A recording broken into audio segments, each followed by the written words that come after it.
since April of '82. And why did you come here?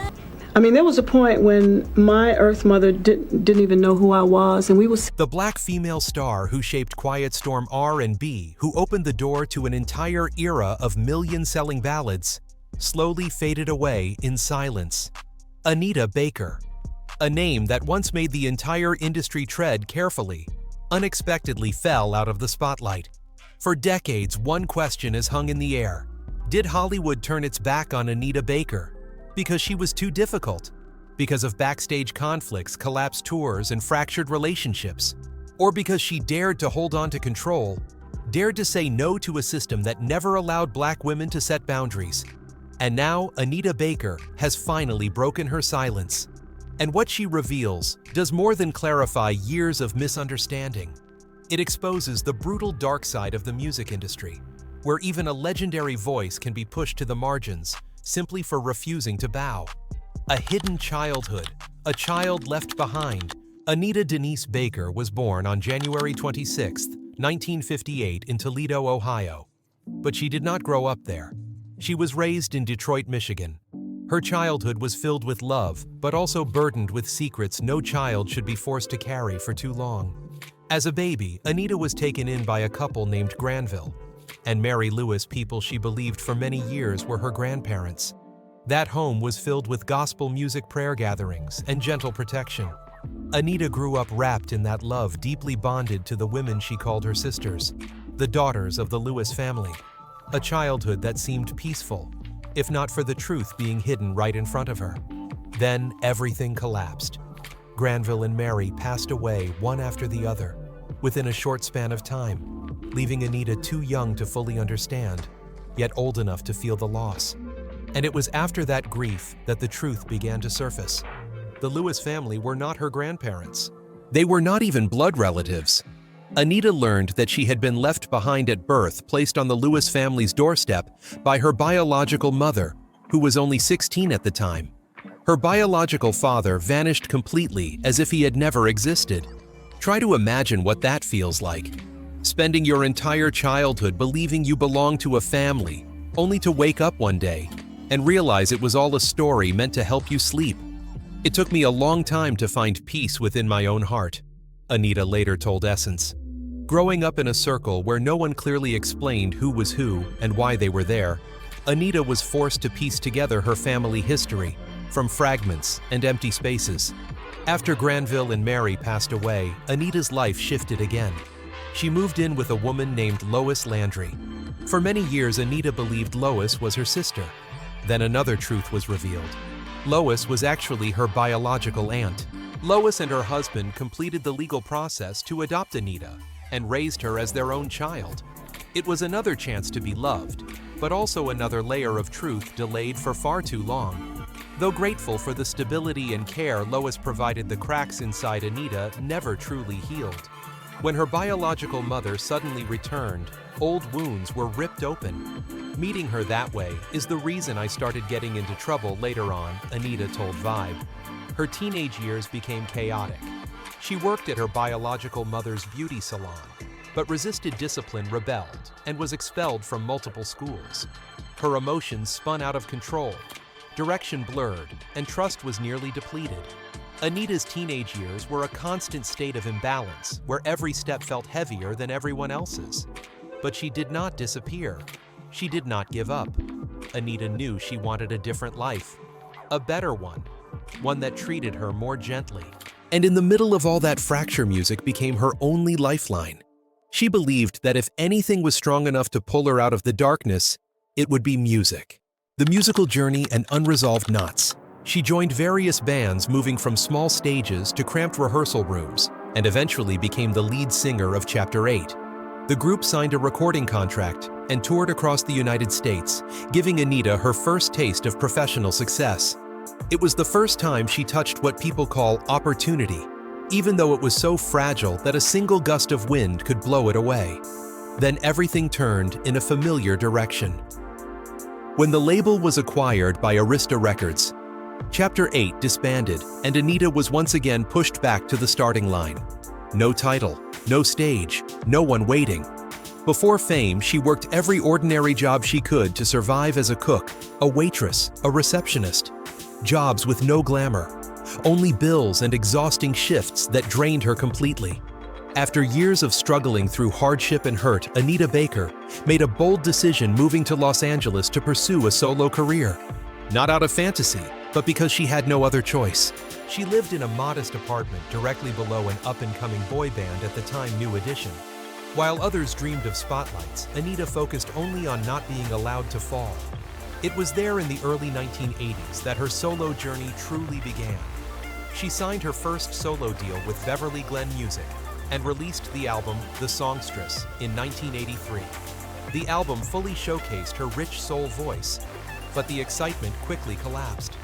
Anita realized she had signed a terrible contract, one that tightly restricted her creative and financial rights. Once again, she was backed into a corner. But this time, she did not stay silent. Refusing to be exploited, she pushed back, even knowing the cost could be her entire career. At Elektra, Anita reclaimed the wheel. She took full control of her next project, serving as executive producer and songwriter for most of the album, something rare for a female artist at the time. In 1986, Rapture was released, and the world was forced to pay attention. Led by the hit Sweet Love, the album sold over 8 million copies worldwide, cementing Anita as one of the defining voices of contemporary R&B. Success came late, but it was something she claimed with her own strength. In 2023, Anita once again became a media focal point, but not because of music. She made headlines over an incident at a concert during a tour with Babyface. What audiences expected was nostalgia, but what they received was controversy. In Newark, New Jersey, audiences were stunned when Babyface did not appear on stage. He later wrote on Twitter that he was asked not to perform, so Anita could have more time.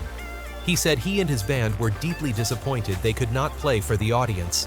One short post in social media immediately found someone to blame. The question was no longer technical, but personal. Who was wrong? Who was right? And who deserved to be attacked? Anita did not stay silent.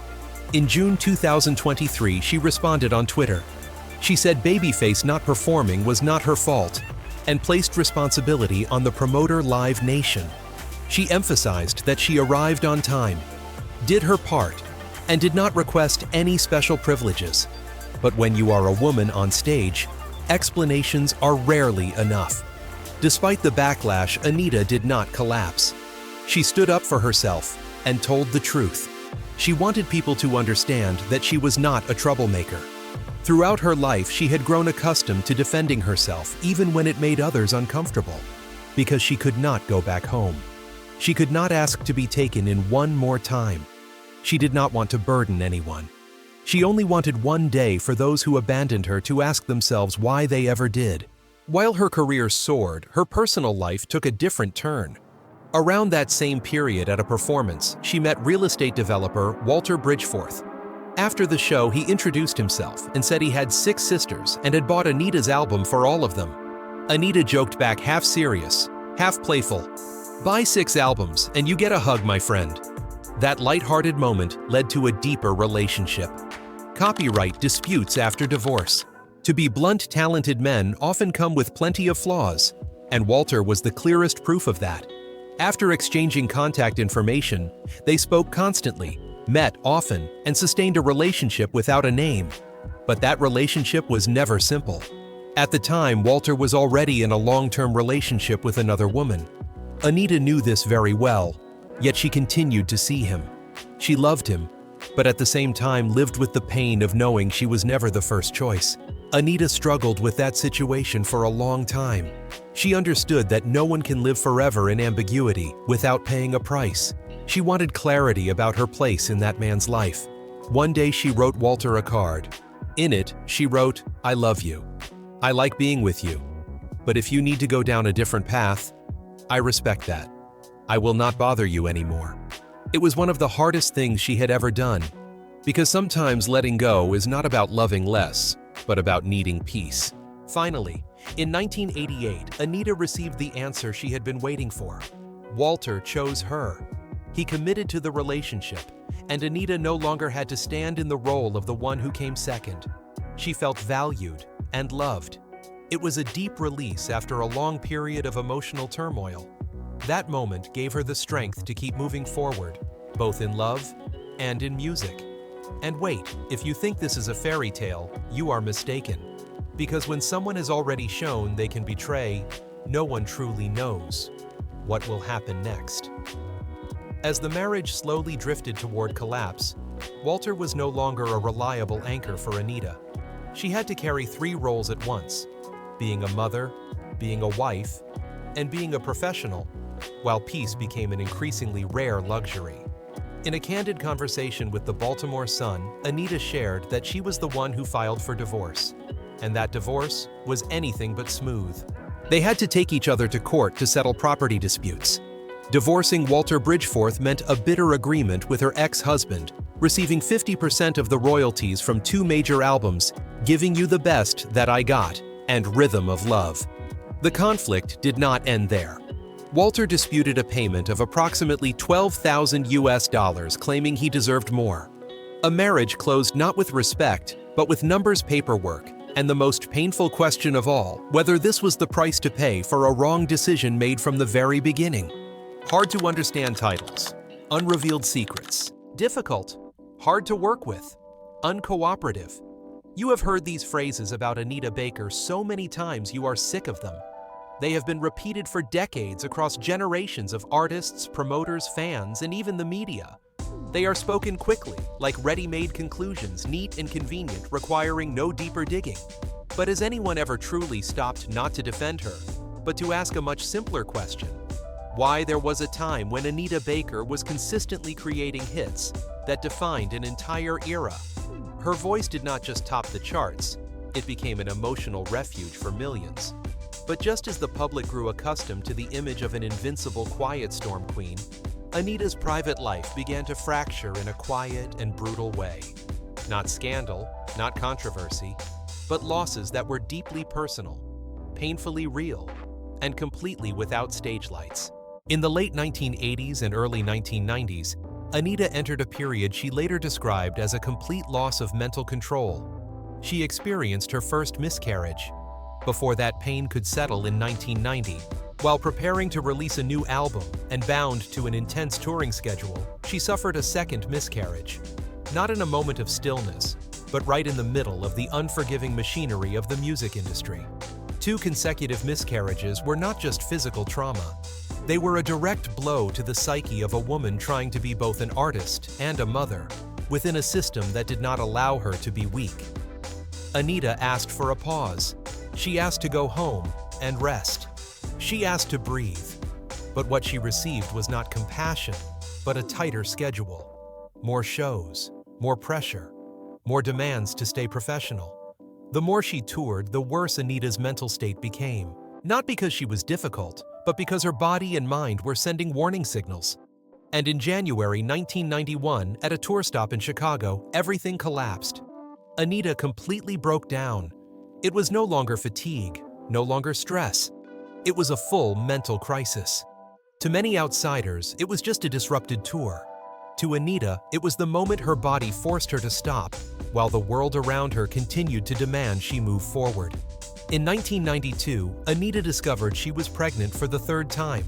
This time, doctors recommended a new medical procedure to help her carry the pregnancy to full term. That procedure was not a miracle. It came with strict limitations, forcing Anita to completely change her pace of life, her way of working, and her creative capacity. Music. The thing that once flowed naturally from her suddenly fell silent. Not because her talent was gone, but because music does not arrive when a person is living under prolonged stress. The surgery was successful. Anita carried the baby to term. But the cost was a career that had to slow down at the exact moment when the industry did not tolerate delay. And as if that were not heavy enough within the same short period, Anita lost the final pillars of her family one by one. Her adoptive mother passed away. Her adoptive father passed away. Then her biological mother as well. There was no break between funerals, no time to recover. Just continuous burials followed by the effort to keep living exactly as she once described it. Each time she said goodbye to someone, Anita told herself she had to be stronger. But pain does not add up like math. It erodes. It drains emotional energy. It makes a person guarded defensive and easily misunderstood as cold or unpleasant. In that context, the responsibility of motherhood did not lighten. 2 young children needed her. Her family needed her. And the music industry at the same time still demanded that she show up on time, in the right role, with the right mood and the right image. No one asked whether she had the strength. They only asked, could she do it? When a woman in that situation becomes withdrawn, strict, and intensely protective of her personal space, people call it difficult.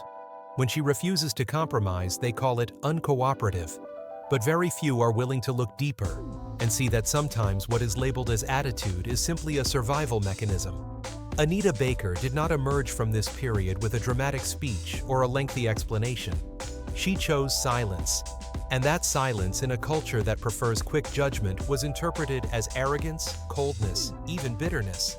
The real question is not whether Anita Baker ever behaved unpleasantly.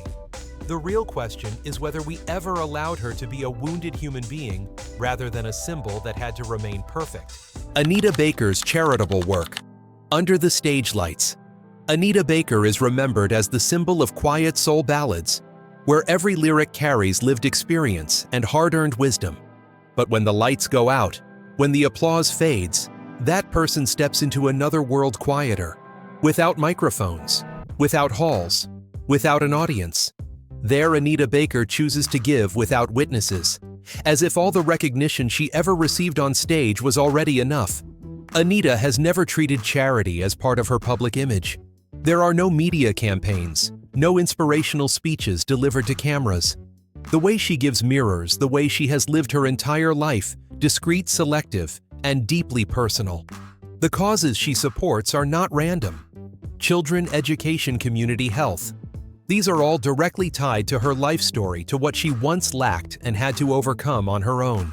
In the early 2000s, when her career was solid enough that she no longer needed to prove anything to the world, Anita Baker returned to Detroit in her own way. Not with a grand concert, but with a donation of $150,000 to the Detroit Public Schools Foundation. The funds were used to support music education programs in under-resourced schools. New instruments were purchased, auditoriums were repaired, and qualified music teachers were hired to teach. To Anita, this was not an investment, but a repayment. Music had once been the lifeline that carried her out of chaotic years, and she believed it could also become an escape for other children if they were given the chance. When speaking about this donation, Anita did not emphasize the amount. She spoke about the feeling of a child touching an instrument for the first time, of realizing for the first time that emotions can be expressed through sound. It was something she herself had experienced in church and gospel singing, and something that had kept her tethered to life when everything else became too heavy. Music education, in Anita's view, is not about creating stars, but about helping people not lose themselves. Alongside that, Anita Baker also spent many years connected to the United Negro College Fund. Throughout the 1990s and 2000s, she performed at numerous fundraising concerts, not as a diva, but as an older sister within the community. According to reports, those performances helped raise more than $500,000 to support scholarships for African American college students. The message Anita carried was always consistent. Talent does not automatically create opportunity, and education should not be a privilege reserved for the lucky few. Notably, Anita rarely spoke of those benefit performances as achievements. To her, they were simply a responsibility. Someone who had once risen out of poverty through talent and discipline could not turn away from those still standing at the starting line. In the rare moments she mentioned the UNCF, Anita often spoke of education as a form of self-protection, a way to avoid being swept away by circumstances beyond one's control. In 2005, when Hurricane Katrina devastated Louisiana and left tens of thousands of families without homes, Anita Baker appeared once again in an unexpected way. She quietly contributed $50,000 to Habitat for Humanity to support housing reconstruction for victims. There was no press release, no check presentation photo. She asked to remain anonymous. The information later spread through local networks like a whisper. When asked, Anita said only that she did not need thanks. She simply wanted to help. That response was not performative humility. It reflected a very clear philosophy of life. To Anita Baker, giving is not a new role, nor a way to balance an image after controversy. It is simply what needs to be done. When a community is hurt, when people lose their homes, the question is not who gets credit, but who takes action. Beyond financial contributions, Anita Baker has also shown special concern for mental health and Alzheimer's research. This concern did not come from theory or trends, but from personal experience. When her adoptive mother battled Alzheimer's disease, Anita witnessed firsthand the devastation of gradually losing memory and identity. It was a quiet pain, not loud, but eroding day by day. In 2011, she partnered with the Alzheimer's Association and pledged $25,000 to honor families and caregivers affected by dementia-related illnesses. In her rare statements on this subject, Anita did not speak much about the disease itself. She spoke about those who remain, those who carry the burden, who care for loved ones, and learn to accept their transformation. For her, raising awareness about mental health is not just about illness, but about patience, empathy, and the need for society to recognize pain that does not appear on the surface. What makes Anita Baker's charitable work distinctive is not the estimated total of more than $750,000 she has donated. That figure within the entertainment industry is not a record. What stands out is consistency. From music education to college scholarships to post-disaster community rebuilding to mental health, everything reflects the same value system. A person who grew up with gaps, who had to mend her own life, and therefore did not want the next generation to start from nothing as she did. Anita Baker has never called herself a social activist. She has never built a hero image. Yet that silence speaks volumes. In a world where giving is increasingly tied to being seen, Anita chose the opposite path. She gave, then stepped out of frame. Perhaps for someone who spent a lifetime under the lights, stepping back and letting others move forward is the truest form of freedom. And when looking back at that entire journey, one realizes that Anita Baker's compassion is not a side chapter in her life. It is a natural continuation of her music of love songs that never promised miracles, but always spoke honestly about people. Because in the end, what makes Anita Baker a legend is not just her voice, but the way she lived with what she endured, and the way she chose to give back to the world what she once lacked. Legacy, silence, and the final question. For a long time, the name Anita Baker nearly vanished from the bustling flow of mainstream music. No new scandals to debate, no regularly released albums to rank, no intimate interviews to explain or justify. Only silence. A silence that confused many and irritated others. Because the public is accustomed to artists appearing, answering, proving that they are still there. Then, Anita returned to music.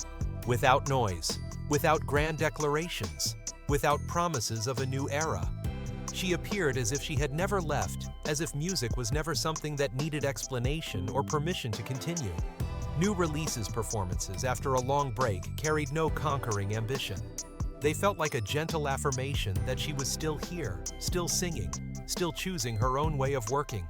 That return was enough to place Anita Baker back on the Grammy nomination list. A professional recognition, not a reputation recovery campaign. The Grammy did not arrive as consolation, but as a marker affirming what industry professionals had never denied. That voice still mattered. That music still had a place, and that person still did not need to change to be heard. But what surprised many even more was that after everything, Anita Baker still chose a private life. She did not use the nomination to retell her journey. She did not soften her image through titles. She did not step into the media cycle to clarify misunderstandings that had existed for years. She did not appear constantly on social media. She did not share her personal life. She did not join conversations where everything is reduced to right and wrong. In a world where presence is treated as obligation, Anita Baker's silence became a statement, not a protest, not a challenge, but a boundary. She did not cater to the media because she never signed an unspoken agreement that artists must live according to other people's curiosity. She did not step out to satisfy repeated questions, because some questions are not meant to understand, only to confirm prejudice. Anita Baker also did not apologize for protecting herself, not for leaving unfavorable contracts, not for refusing demands that crossed boundaries. not for saying no even when the cost was being labeled difficult, uncooperative, hard to please. In an industry accustomed to women surviving by being accommodating, a woman choosing firmness is often treated as a problem. What matters is that Anita never tried to rewrite the story in her favor. She did not appear to correct every detail to refute every rumor. She let time do its work. She let the music speak. She let the legacy form on its own without footnotes. And Anita Baker's legacy does not rest solely in hits, awards, or sales figures. It lies in how she existed within a system not designed to protect people like her.